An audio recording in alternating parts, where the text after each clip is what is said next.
Hello and welcome to the SRNA Ask the Expert podcast series, Research Edition. This podcast is titled CosMOG Clinical Trial for MOGAD Treatment.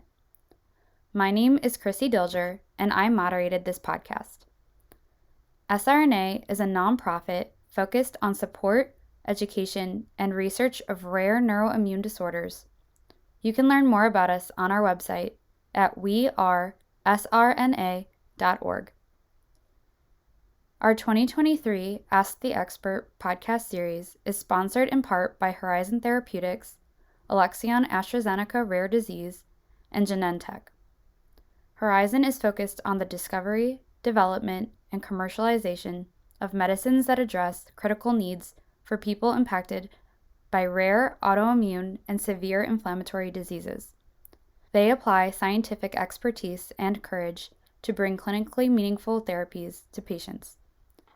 Horizon believes science and compassion must work together to transform lives. Alexion AstraZeneca Rare Disease is a global biopharmaceutical company focused on serving patients with severe and rare disorders through the innovation, development, and commercialization of life-transforming therapeutic products. Their goal is to deliver medical breakthroughs where none currently exist, and they are committed to ensuring that patient perspective and community engagement is always at the forefront of their work. Founded more than 40 years ago, Genentech is a leading biotechnology company that discovers, develops, manufactures, and commercializes medicines to treat patients with serious and life-threatening medical conditions. The company, a member of the Roche Group, has headquarters in South San Francisco, California. For additional information about the company, please visit www.gene.com.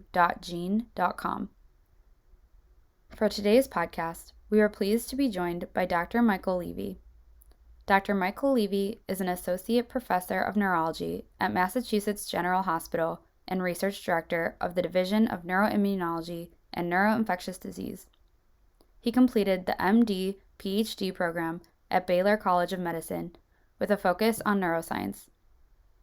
In 2009, Dr. Levy was appointed to the faculty as assistant professor at Johns Hopkins, where he started the Neuromyelitis Optica Clinic and Research Laboratory, and in 2019, he moved to the Massachusetts General Hospital and Harvard Medical School to develop the research program in neuroimmunology.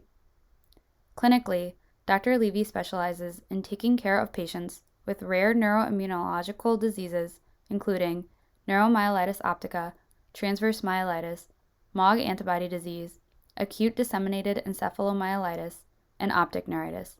In addition to neuroimmunology clinics, Dr. Levy has a special interest in patients with superficial siderosis of the central nervous system. Dr. Levy is the principal investigator on several clinical studies and drug trials for all of these conditions. In the laboratory, Dr. Levy's research focuses on the development of animal models of neuromyelitis optica and transverse myelitis, with the goal of tolerization as a sustainable long-term treatment. Welcome, Dr. Levy, and thank you for joining me today. Glad to be here. Can you just start off by providing a brief explanation of what MOG antibody disease is? MOG antibody disease is an autoimmune disease in which the immune system is attacking the MOG protein, which is expressed on the myelin in your brain, optic nerves, and spinal cord. It's a disease that we used to think was sort of bundled up with multiple sclerosis, and then it was recognized to be a part of the ADEM spectrum in kids, and now more recently part of neuromyelitis optica. And now, since we have a good blood test for it, we recognize that it's really different from all three of those conditions. Now we separate it out. It's its own thing. It's called MOG antibody disease or MOG antibody associated disease. And there are trials being developed specifically for that disease. Okay, thank you. And so, speaking of trials, can you tell us how the CosMOG clinical trial came to be? What is the background of how this drug, Rozanolixizumab, yep. how did it become considered a potential MOGAD treatment? So this dates back to our first recognition that MOG antibody disease was its own thing, and that these people who came from our NMO clinic were not responding well to rituximab. And we tried to find something better for them.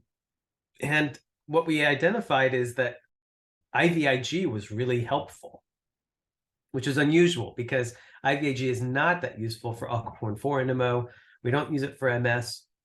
And the fact that these people were MOG people were responding so well to IVIG was really different. Now, IVIG has a lot of problems: blood clots, aseptic meningitis, multiple infusions per month. It's not the easiest thing in the world to use. And so as we started looking for better choices for people with MOG, we found that this new class of drug that rozanolixizumab belongs to is really targeting the IVIG market. So we know how IVIG works in MOG, and these new drugs just take a shortcut to that same mechanism of action. Rozanolixizumab is a FcRn monoclonal. So FcRn is a part of your blood vessel wall. It's a protein on your blood vessel wall that holds on to proteins and prevents them from being degraded. And if you block that process, then your own antibodies get degraded a lot faster. So that's how these drugs work, is they help to degrade your own antibodies. And among them would be the bad antibodies like MOG. Then as you make back your own antibodies, the ones that come back first are your good ones. And so over time, you're going to replace your bad antibodies with only good ones. So that's how the drug works. It's being developed for every disease where IVIG is useful: myasthenia gravis, CIDP, chronic inflammatory demyelinating polyneuropathy. These are other conditions that we use IVIG in, and some have already been approved. So I approached this company, and they were based in Belgium. They had an office in London. I cold called the office there, and I said, "Hi, my name is Michael Levy. I'm a MOG doctor, and I have a good idea for you guys with your drug rozanolixizumab." They invited me over to London. We sat in a conference room for 8 hours, and we just hashed out the trial design. That was back in 2017, maybe. I can't even remember. And it takes some time to get through FDA and everything else. And now the trial is launched. It launched officially last year, I believe, and has enrolled a few people in the US, in Japan, and in Europe. That's how the trial got started. Well, awesome. Great initiative on your part. And here we are today. So that's great. So what is the broad research question this trial is attempting to answer?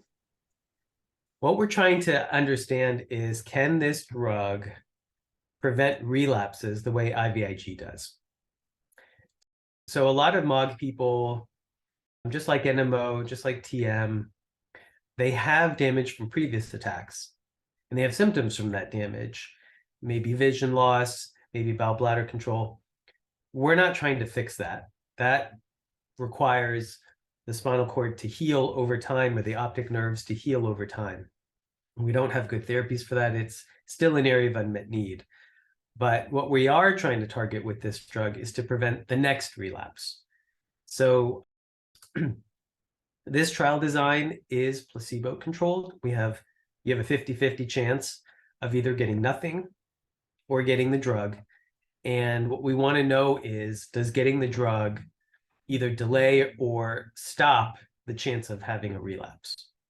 And so that's how the trial is designed. Great. And then have there been safety trials yet in this study? Yeah, there are trials that have used this drug, specifically in myasthenia gravis, and that will be approved very soon. And so we can look at those trials and see that it is safe. We recognize what the safety risks are. They're very, very similar to IVIG. So again, it's all very similar in mechanism and also similar in safety issues. The risk of aseptic meningitis, which is something that happens in about 15% of IVIG infusions, and probably not as high in with this drug. But what happens is if you give the IVIG too fast, for example, it might trigger an inflammation in the lining around the spinal cord and the brain. It's a horrible headache. fever and a stiff neck, and you're miserable for 2 days. And we know what to do in those situations. It's not life-threatening or anything like that, but it's very, very uncomfortable. So we're trying to understand what causes that side effect with the drug and with IVIG in order to try to minimize it. And so we already had one case in the trial with aseptic meningitis and have had to revise the consent form to specifically emphasize this side effect. But we've come up with strategies to minimize that, including pre-medication with Benadryl and Tylenol, and also reducing the dose depending on your body weight. Okay, great. So how is this trial set up? Can you just briefly discuss the design? Yeah, the inclusion criteria require that you have MOG, antibody disease, but that you also have the relapsing type. So if you've only had one attack, there's still a 50-50 chance that you're not even going to have a relapse without treatment anyway. So we don't want you in the trial because we're only trying to prevent the next attack. So we have to know that you have the relapsing form. So you have to have at least 2 attacks in your life. And one of those attacks has to be in the past year, because we want active disease. We don't want to presume that if you don't have a relapse, it's because the drug is working. We need to know that you have active disease and that we're stopping that process. So 2 attacks in your life, 1 in the past year. You have to have MOG. And then there's a 50-50 chance that you're going to be getting placebo. Now, the trial design only allows 1 attack. If you have 1 attack, you're done. You're out of the study. You're into a different arm where you're guaranteed drug for not just the duration of the study, but even beyond that until it's FDA approved, assuming that the drug is safe and effective. So the ethical concern about the placebo arm is mitigated by the fact that you're only allowed 1 relapse, and that's it. Got it. That's very helpful to know. So you kind of discussed some of the criteria for who can participate, but is there anything else that is required in order to participate in this trial? One thing that I should mention is that the drug is infused weekly. And what does the infusion require? Well, it's a very small volume of medication, but it's not small enough to fit into 1 syringe. So you can't just give 1 shot and be done. It could be 4 shots, but the way that the company decided to do this is to infuse the medication through this little pump device rather than to do 4 shots. So the needle is very small. It's the same size needle that they use for blood draws, and they put it under the skin somewhere in the body or in the leg or wherever you want, just right under the skin, put a piece of tape on it. And then there's a pump about 2 iPhone sizes, and you put the medication on one corner of it, and it goes through this little tubing right into that needle. And then it's infused under the skin for about 15 minutes. And that is an infusion that's required every week. So you have to be near a trial site. Now, we're in Boston, we had people in Rochester, New York, fly in once a week. It's not a huge problem, but it's better if you're near the study site. Now, after a certain period of time, you can do the infusions at home, but you still have to have a nurse come to your house and do it. So logistics matter for this study. And so before you jump to the opportunity, I encourage you to look at the trial map, see if it makes sense for you. Yeah, that makes sense for sure. Can participants continue on other management therapies while in the trial, or will they be required to stay off other therapies? You can't be on any other immune therapy. So the FDA has to know if this drug is working and not due to something else like Cellcept or prednisone. You can't be on those medications. You can't be on rituximab or anything like that. You have to come off of everything, and then you can participate in the study. Now, if you're on medications for your bladder or for blood pressure, or anything else, you can stay on those medications, but it can't be immune suppressive. Got it. What is the status of the trial thus far? Have there been any results you can report, or is it too soon? The trial just launched, and it's expected to go through 2025. There are no results that I can report yet. This is a double-blind study. Patients don't know if they're in the placebo arm. I don't know if they're getting drug or not. Nobody knows. It's only going to be revealed at the end so that they can plainly see what the effect of the drug is versus the placebo. So we have no results to report. I can tell you that trial sites have been opened in, I think, 20 countries approximately. I think there are 8 in the US, for example. Places have begun to enroll as of late last year. And I think there may be maybe 10 or so who have enrolled already. Awesome.